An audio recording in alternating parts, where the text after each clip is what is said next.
السلام علیکم ورحمۃ اللہ وبرکاتہ۔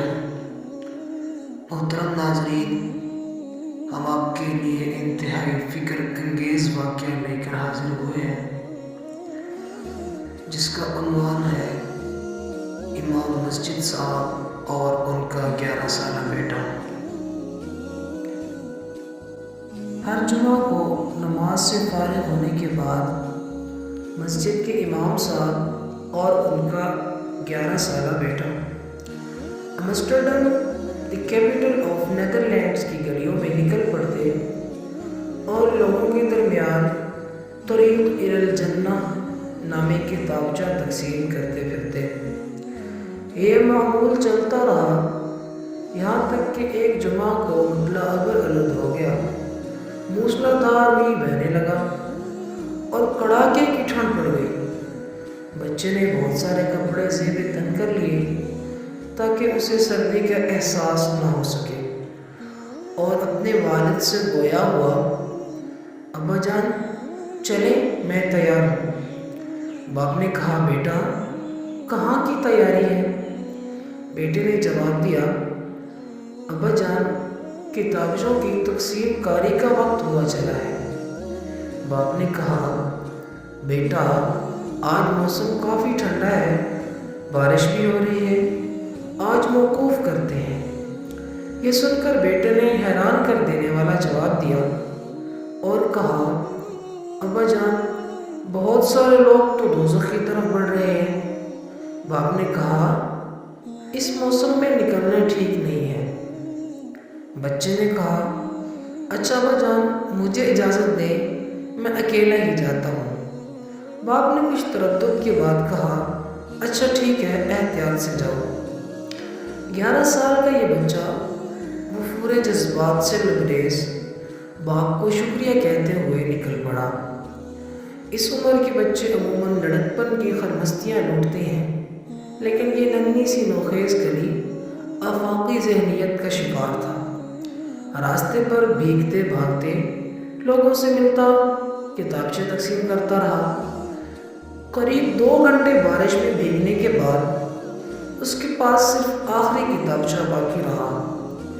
ادھر ادھر نظر دوڑائی لیکن کوئی نظر نہ آیا، لیکن بارش اور ٹھنڈ کے سبب کوئی راہ ہی نہ دکھا۔ قریب کے ایک چھوٹے سے گھر کی طرف بڑھا، سوچا کوئی ہوگا تو آخری کتابچہ اسے ہوگا۔ پاس پہنچا، دروازہ کھٹکھٹایا لیکن کوئی آواز نہ آئی۔ وہ برابر دروازہ کھٹکاتا رہا، جانے اس کے دل میں کیا آیا کہ وہ وہاں سے جانے کا نام نہیں لے رہا تھا، اور اب کی بار دروازہ قوت کے ساتھ کھٹکھٹایا۔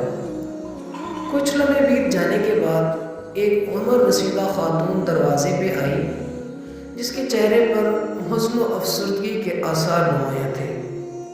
بولی، بیٹا کیا کام ہے؟ ننھا سا بچہ مسکراتے لبوں اور روشن نگاہوں کے ڈورے جھکا کر بولا، محترمہ زحمت دینے کے لیے معذرت خواہ ہوں۔ دراصل آپ کو یہ بتانے آیا ہوں کہ اللہ تعالیٰ آپ سے بے حد پیار کرتا ہے، اور اس نے مجھے آپ کے پاس بھیجا ہے کہ یہ آخری کتابچہ آپ کو ہدیہ کرنے آیا ہوں۔ یہ کتابچہ آپ کو اللہ تعالیٰ کے بارے میں کچھ پیغامات دے گا اور خلق مخلوق کی حقانیت واضح کر دے گا۔ خاتون نے کتابچہ لیا اور شکریہ کہتے ہوئے واپس اندر گئی۔ بچہ بھی گھر لوٹا۔ اگلے ہفتے جمعہ کا خطبہ ختم ہونے کے بعد وہ بزرگ خاتون کھڑی ہوئی اور پورے مجمع سے مخاطب ہو کر کہا، میرا یہاں کوئی جاننے والا نہیں ہے، اور نہ اس سے پہلے یہاں آنے کا کبھی اتفاق ہوا۔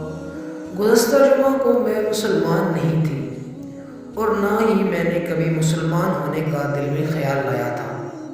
کچھ ماہ پہلے میرے شوہر کا انتقال ہو گیا اور وہ مجھے تنہا چھوڑ کر چلا گیا۔ اس کے جانے کے بعد زندگی بوجھل ہو گئی تھی، لطف زندگی ناپید ہو گیا تھا۔ گزشتہ جمعہ جب زوروں کی بارش ہو رہی تھی تو میں نے ارادہ کر لیا تھا کہ خودکشی کر کے غم میں زندگی سے چھٹکارا حاصل کروں، کیونکہ مجھے جینے کی کوئی وجہ ہی نظر نہیں آ رہی تھی۔ لہٰذا میں نے اوپر کے کمرے جا کر رسی اور کرسی کے سہارے جان دینے کی ٹھان لی تھی۔ بس شاید کچھ لمحات کی دیر ہی تھی کہ اس جسد خاکی سے روح پرواز کر جاتی۔ یکایک میں نے دروازے کی کھٹکھٹاہٹ سنی۔ میں نے کچھ دیر توقف کیا، سوچا کہ جو ہوگا کچھ دیر میں خود ہی چلا جائے گا، لیکن مسلسل دروازے کی کھٹکھٹاہٹ نے مجھے گلے سے پھندا نکالنے پر مجبور کر دیا۔ میں سوچ رہی تھی کہ آخر کون ہے جو ایسے پرخطر موسم میں میرے دروازے پر دستک دے رہا ہے، وہ بھی مسلسل۔ بالآخر میں نیچے آ گئی۔ دروازہ جو کھولا تو ایک ننھی سی جان کا بھیگتا ہوا وجود میری نگاہوں کے سامنے زیر لب مسکرا رہا تھا۔ اس کی وہ مسکراہٹ اور آنکھوں کی چمک میں نے کبھی کسی انسان میں نہیں دیکھی تھی۔ اس مقدس سراپے کی وصف کشی کے لیے میرے پاس الفاظ بھی نہیں۔ اس کی زبان سے ادا ہونے والا ایک ایک لفظ گوہر نایاب تھا۔ بس میرے قلب و جگر کی تختیوں پر اس کے الفاظ نقش ہو گئے۔ یوں لگا کہ اب میرے مردہ دل کو کسی نے زندگی کی سوغات عطا کر دی۔ اس کا یہ کہنا ہے کہ محترمہ، میں آپ کو یہ پیغام دینے آیا ہوں کہ میں اللہ تعالیٰ آپ سے بہت پیار کرتا ہے اور آپ کا خیال رکھتا ہے۔ پھر اس نے مجھے یہ کتابچہ الطریق الی الجنہ جو میرے ہاتھ میں ہے دیا۔ میں نے دروازہ بند کیا اور نہ چاہتے ہوئے اس کتاب کو کھولا۔ پھر جو کتاب کو پڑھنا شروع کیا، آنسوؤں سے میری آنکھیں ڈبڈبا گئیں۔ میرے اندر ایک انقلاب برپا ہو چکا تھا۔ میں جان گئی تھی کہ اللہ تعالیٰ مجھ سے واقعتاً بہت پیار کرتا ہے۔ میں نے کرسی اور پھندا پھینک دیا، کیونکہ اب مجھے سہارا مل گیا تھا۔ اب مجھے زندگی کی قیمت سمجھ میں آ چکی تھی۔ آج میں خود کو خود قسمت سمجھتی ہوں کہ میں اپنے مالک حقیقی کو پہچان گئی۔ اس کتاب پر دیے گئے پتے کی وجہ سے میں یہاں پہنچ سکی ہوں۔ میں آپ کا شکریہ کرنے کے لیے یہاں آئی ہوں۔ میں اس چھوٹے فرشتے کا شکریہ ادا کرنا چاہتی ہوں جو مسیحا بن کر مجھے دوزخ کے ڈھانے سے بچا لایا ہے۔ مسجد میں چار جانب سے آنکھیں اشکبار تھیں۔ تکبیرات کی صداؤں سے پوری مسجد گونج اٹھی۔ اللہ اکبر، اللہ اکبر۔ امام صاحب جو اس ننھے فرشتے کے والد تھے، ممبر سے اتر کر لپک پہلی صف میں موجود اپنے لخت جگر بیٹے سے چمٹ گئے اور زور زور سے رونے لگے۔ انہیں احساس ہو چلا تھا کہ اس مجمع میں اس جیسا کوئی خوش قسمت باپ نہیں جس کا بیٹا اصلی ہیرے موتی چن رہا ہے۔